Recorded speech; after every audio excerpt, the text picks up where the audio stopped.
Pusaka yang membangunkan arwahnya. Di antara hening malam ketika angin pun enggan berbisik, berdirilah sebuah rumah kayu tua yang menyimpan lebih banyak rahasia daripada penghuni-penghuninya.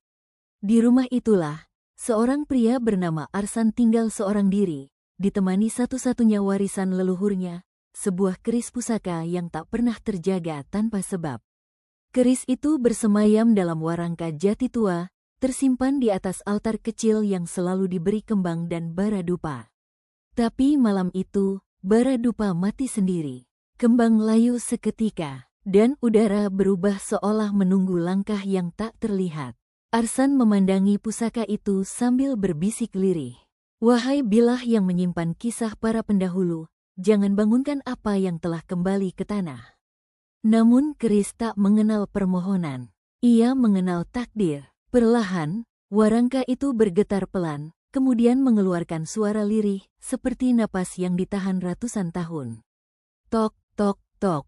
Aroma cendana berubah menjadi bau tanah basah dan darah besi.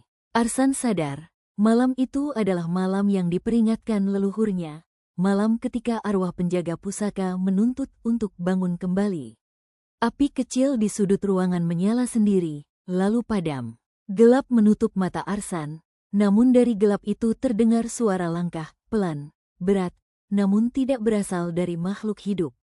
Bersamaan dengan itu, suara dari dalam bilah keris berdesir. Sira, sing nyawiji marang getihku, artinya, engkaulah yang menyatu dengan darahku. Arsan menelan ludah. Aku bukan tuanmu, aku hanya pewaris nama. Namun keris telah mengingat darah, bukan nama. Warangka itu terbuka perlahan tanpa sentuhan. Dari celahnya, cahaya merah keemasan keluar bagai sinar senja terakhir dari dunia yang telah punah.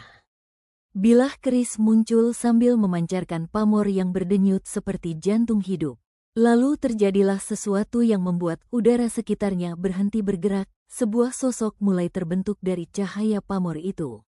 Sosok seorang prajurit tua, dengan sorot mata sepenuh angkara, dengan tubuh separuh bayangan, dengan luka-luka yang masih basah seakan baru saja gugur di medan perang berabad-abad silam. Arsan tercekat. Ia tahu nama itu, nama yang hanya disebut ketika malam sangat sunyi.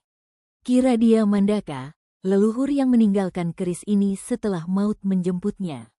Arwah itu menatapnya lama, terlalu lama, lalu menggetarkan udara saat ia berbicara.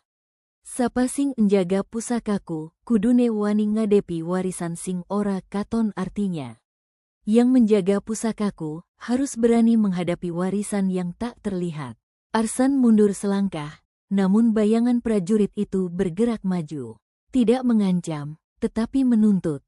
Dalam getaran suara yang memecah hening, sang arwah berkata, "Aku ora takon nyawamu, aku mung takon keberanianmu artinya. Aku tidak meminta nyawamu, aku hanya meminta keberanianmu." Cahaya pamor keris semakin terang, menyilaukan, hingga ruangan itu seperti ditelan kobaran tanpa api.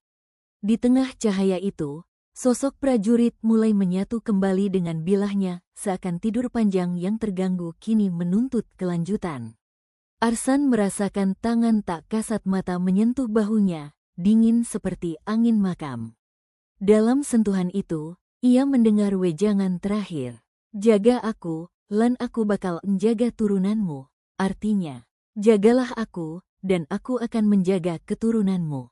Cahaya padam. Hening kembali turun. Keris itu telah diam, namun tidak kembali tidur.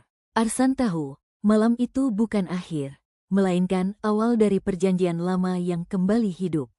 Sejak saat itu, setiap ia menyalakan dupa, bayangan prajurit setia itu berdiri di ujung pendopo, menjaga tanpa suara, menatap tanpa mata, dan bangkit setiap kali pusaka dipanggil. Sebab keris pusaka bukan sekadar bilah.